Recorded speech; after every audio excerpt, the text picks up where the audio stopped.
পাকিস্তানের পতাকা উদ্ধারের অভিযোগকে কেন্দ্র করে মঙ্গলবার সকালে ব্যাপক উত্তেজনা ছড়াল দুর্গাপুরে। এই ঘটনায় তীব্র ক্ষোভে ফেটে পড়েন স্থানীয় বাসিন্দারা। চাঞ্চল্যকর এই ঘটনাটি ঘটেছে কোকোভেন থানার অন্তর্গত রায়ডাঙ্গা এলাকায়। স্থানীয় সূত্রে জানা গেছে, আফতাব আলী নামে এক অবসরপ্রাপ্ত বিদ্যুৎ কর্মীর বাড়ির সামনে পাকিস্তানের পতাকা দেখতে পান কয়েকজন স্থানীয় বাসিন্দা। ঘটনাটি জানাজানি হতেই এলাকায় ব্যাপক উত্তেজনা তৈরি হয়।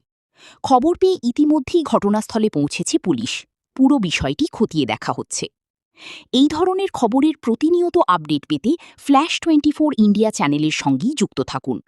আমাদের ফেসবুক পেজ ফলো করুন এবং ইনস্টাগ্রাম ও ইউটিউবেও আমাদের সাবস্ক্রাইব করে পাশে থাকুন। আমি যখন ঘর থেকে বেরোলাম, আমার যে রাস্তাটা আছে সরু, সেখানে যেমন একটা কাগজ গোড়ানো পড়ে আছে, খুলে দেখি একটা চাঁদের ছবি। আমি জানি না এটা কী জন্য চাঁদ আঁকা ছবিটা, উনি বললেন এটা পাকিস্তানের পতাকা। আমি পাকিস্তানের পতাকা না, আমি পাকিস্তানের পতাকা চিনি। আমি ফেসবুকে যে পোস্ট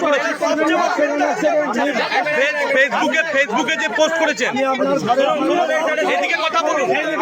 ফেসবুকে যে পেজটা করেছেন, ফেসবুকে শুনুন, আমার ঘরে আপনারা সার্চ করুন, পুরো ফেসবুকে পোস্ট করেছেন যেটা, হ্যাঁ ফেসবুকে ফরওয়ার্ড করেছিলাম, আমি করেছি যে একজন সাধু চুপ করো, একজন সাধু বলছেন যে এই ব্যাপারে, হ্যাঁ ওখানে লেখা আছে, দেখুন যে মানে ফেসবুক, হ্যাঁ ফেসবুকে এতে লেখা আছে যে এটা ধর্মীয় এটা যে শাসন। না, এরকম একটা করলেন কেন আপনি? দেশে থেকে দেশ বিরোধী এরকম একটা বিষয়কে আপনি কথা বলতে দিন, শেয়ারটা করলেন কেন? আমি বলিনি, ওটা ফরওয়ার্ড করেছে একজন, শেয়ার করেছেন,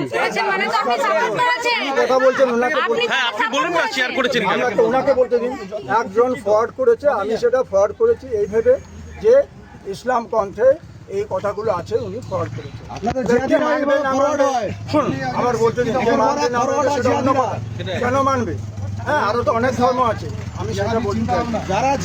কি নাম আপনার? কি নাম আপনার? কি নাম? কি নাম আপনার? আপনার নাম কি?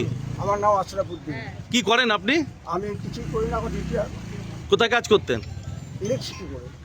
কালকে রাত্রে একটা খবর পাই লেট নাইট, যে এইখানে যে আশরাফ আলী বলে যে ব্যক্তিটি আছেন, উনি হচ্ছে কি বিগত দিন থেকে এক গ্রুপে, হোয়াটসঅ্যাপের গ্রুপে উনি একটা ভিডিও পোস্ট করছেন যে যদি হিন্দুস্তানের শান্তি কায়েম রাখতে হয় তাহলে কোরআন শরীফের আইন মেনে চলতে হবে।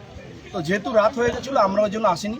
আমরা সকালবেলা এলাম, এসে দেখলাম ওনার ঘরে পাকিস্তানি পতাকা ঝুলছে।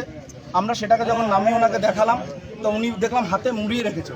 তো কাকু এটা কি আছে দেখাচ্ছে না, পেছনে লুকিয়ে রেখেছে। ও দেখেছে, দেখার পরে যখন আমরা হাতে নিলাম দেখলাম পাকিস্তানি পতাকা।